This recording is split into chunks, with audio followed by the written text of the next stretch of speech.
Air fryer recipe start చేశాను కదా! ఇది ఎపిసోడ్ 2 అనమాట. దీంట్లో అయితే నేను ఈరోజు మూన్ బిస్కెట్స్ చేస్తున్నాను. నాకైతే చాలా ఇష్టమండి మూన్ బిస్కెట్స్. బేకరీకెళ్ళిన ప్రతిసారి ఖచ్చితంగా తీసుకొనొస్తాము.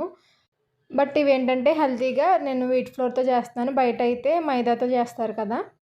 ఫస్ట్ ఒక మిక్సింగ్ బౌల్ తీసుకొని దాంట్లో హాఫ్ కప్ ఘీ ఏసుకోండి. రూమ్ టెంపరేచర్‌లోయే తీసుకోండి అన్నీ కూడా.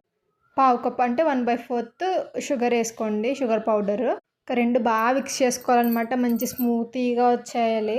అసలు ఇక్కడే టెంప్ట్ అయిపోతాం. ఎంత మంచి ఫ్లేవర్ వస్తదో, స్మెల్ కూడా బాగా వస్తది. తినాలనిపిస్తది. ఇంకా అది బాగా మిక్స్ అయిన తర్వాత 1 కప్పు వీట్ ఫ్లోర్ అదే గోధుమ పిండి ఉంటది కదా! అది వేసుకోండి. ఫ్లేవర్ కోసం vanilla essence and 1/4 tablespoon baking powder or soda ఏదేసుకున్నా పర్లేదు. అంటే కొంచెం పర్ఫెక్ట్‌గా క్రంచీగా రావడానికి. ఆ పిండంతా సాఫ్ట్‌గా కలుపుకోండి. గట్టిగా కలపొద్దు. ప్రెషర్ అప్లై చేయకండి. ఇన్ కేస్ మీకు ఘీ గనక సరిపోకపోతే కొంచెం కాచి చల్లార్చిన పాలు కూడా వేసుకొని మిక్స్ చేసుకోవచ్చు. డౌ ప్రిపేర్ అయిన తర్వాత ఇలా షేప్స్ కింద కట్ చేసేసుకోవడమే మీకు నచ్చిన షేపు.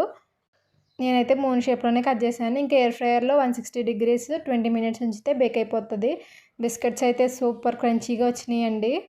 మీరు కూడా ఈ రెసిపీని ట్రై చేసి ఎలా వచ్చిందో కామెంట్ చేయండి. Subscribe to our channel.